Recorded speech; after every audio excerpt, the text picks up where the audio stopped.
Okay, hi. I did a walkthrough of the in-progress early version of the LAIR course, and I thought I would do a sort of a behind-the-scenes walkthrough of the finished course, just so you can use it as a comparison. So welcome to LAIR. This is our second of the Evil LAIR series. In contrast, the first Laser LAIR, was sort of a James Bond, googie, 1960s tropical volcano with a big robot in it. This one is a frozen landscape where when you first arrive, on purpose, we made it really stark, while the Laser LAIR was kind of like an open anthill where you could see all the various places you could go into. We wanted this one to be much more mysterious, so that you're sort of diving underground and into the spaces and discovering each environment as you go. Very much like a theme park attraction, we wanted to make sure that we created a sense of fulfilling your expectations when someone says ice or suggests an evil base that's taking place somewhere in a frozen landscape. So here we are sitting on top of a big glacier, and we're after you hit the first ball into the first hole, as you move over here, it would trigger the opening the big doors, which will take us inside of the lair. So let's go on inside and see what's in here. So the Laser LAIR was all sort of googie 50s, 60s kitsch. This is much more brutalist, sort of Soviet bloc, lots of poured concrete, lots of angles. And this is also used in the shape language of the holes. There's this sort of this edginess. And because it's just so cold and stark, we felt it needed some levity. So we decided that this would be the first course where we introduced characters. We haven't really done this apart from Labyrinth, which had characters in it.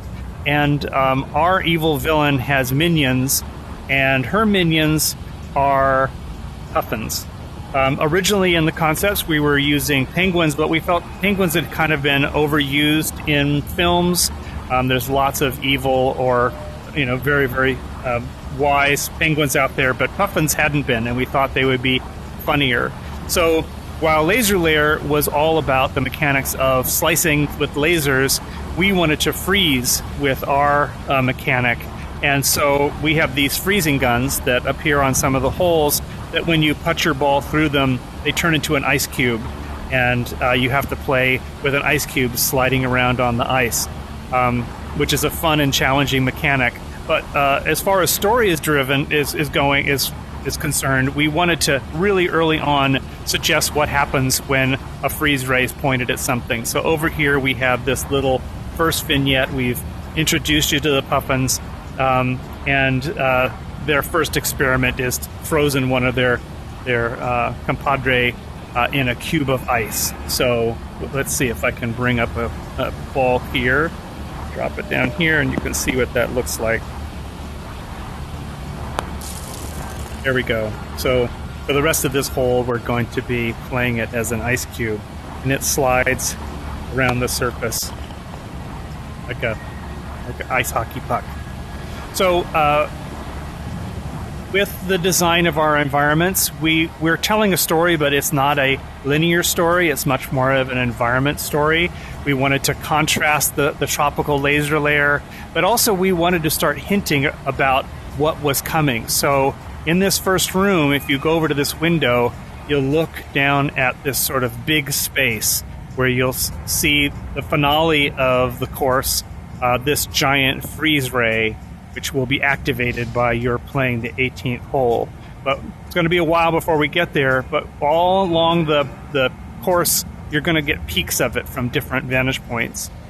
And here you're starting to see the penguins, the puffins, the science puffins, as they're working on some scientific experiments, but also you're starting to see puffins just having some leisure time and playing a game of cards. The idea was that the puffins aren't actively doing anything that involves you. They're all sort of nervously trying to act as normal as possible with you here, so they're sort of shuffling their feet and looking around. And you'll realize that as you move through the environment that the puffins are all doing their various activities and kind of ignoring you.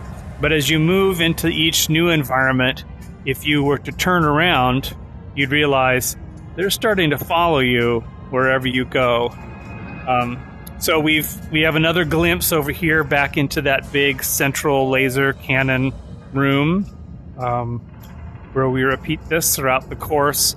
And we wanted the environments to each of them have sort of a presentation mode or moment. So this is sort of the elevated view of all the generators that are responsible for freezing or operating the freezing cannon. We also wanted the space to feel carved out of the ice. So with this brutalist sort of poured concrete, we're also starting to see ice that's sort of freezing the side walls. Like all of our projects, because it's in VR, everything is very low poly, so very stylized. But we wanted to give sort of an operatic drama and scale to the space through lighting and through repetition. So here you're starting to see puffins are all just going about their daily routine here in the base. All kind of ignoring you. If you look back up there, they're all starting to follow you some more. They're all gathered around wherever you've just been. Like a theme park attraction, we wanted you to be able to move through the space and experience it from multiple vantage points. So now we're down in among these big generators. Before we were up top. And we're also sort of trying to juxtapose sort of tight spaces against large spaces. So there's just a feeling of exploration and moving from one very, very different environment to another. We're going to make our way up into the crew quarters area. This one puffin is sort of warning the other puffins that we're coming. Here's doors to all the various crew quarters. You see that there's been a collapse in one of the quarters. The snow has all collapsed into that room, and you can see the feet of one of the puffins who's been buried in the snow.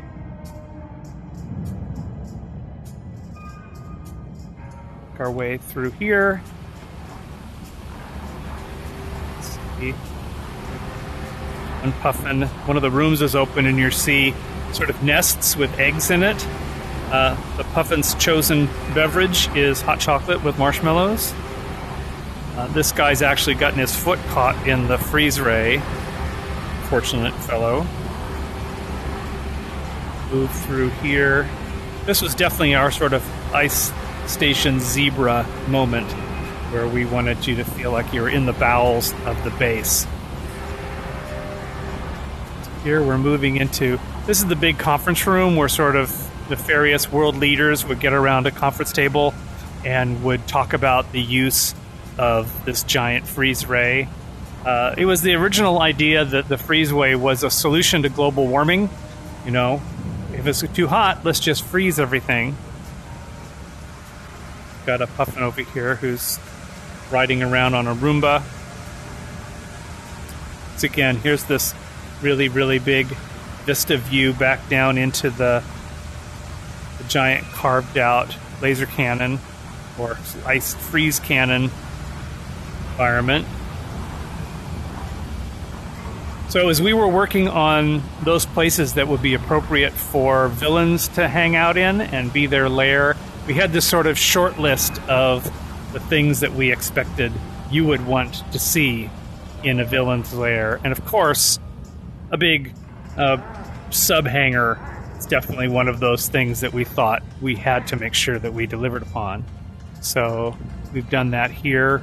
You're also seeing the repeat of that brutalist shape that we're using everywhere. It looks like an upside-down letter Y supporting the hangar. We'll make our way around the sub here.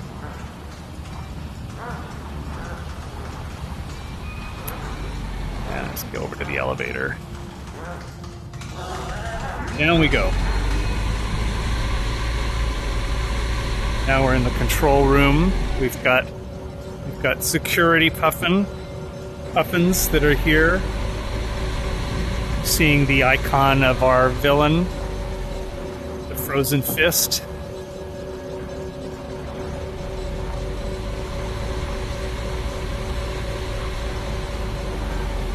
Make our way to sort of the war room area.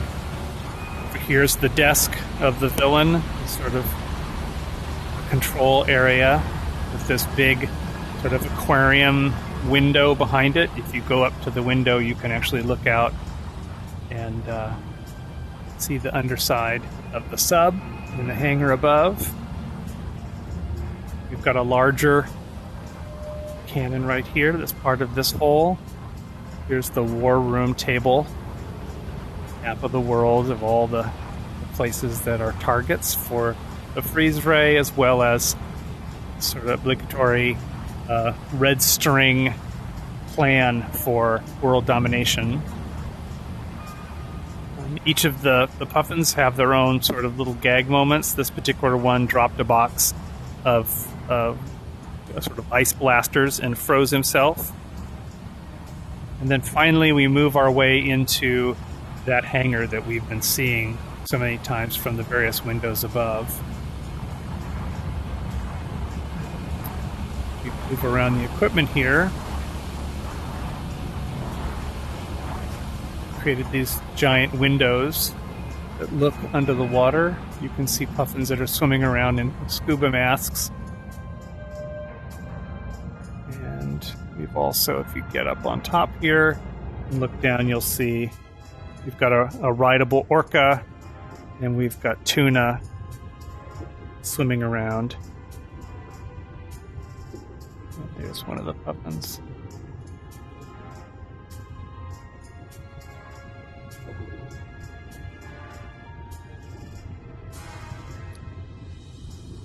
Okay, so this is Laser Lair. When you finish the 18th hole, you actually trigger the beginning sequence for the ice laser to be activated. So whenever we release a course, we release both an easy and a hard mode. We try to make the hard mode a little bit different. In this particular case, we decided that the hard mode involved a puffin uprising. The puffins are kind of sick and tired of all this ice, and so they take over the base, kill the villain, and are starting to bring in space heaters, and they're heating everything up. Try and get the place a little bit warmer. So anyway, so this is Ice Lair. Thanks for coming along on the tour, and let me know if you'd like to see more tours like this of projects that you are seeing the concept art for. Okay, thanks a lot. Bye.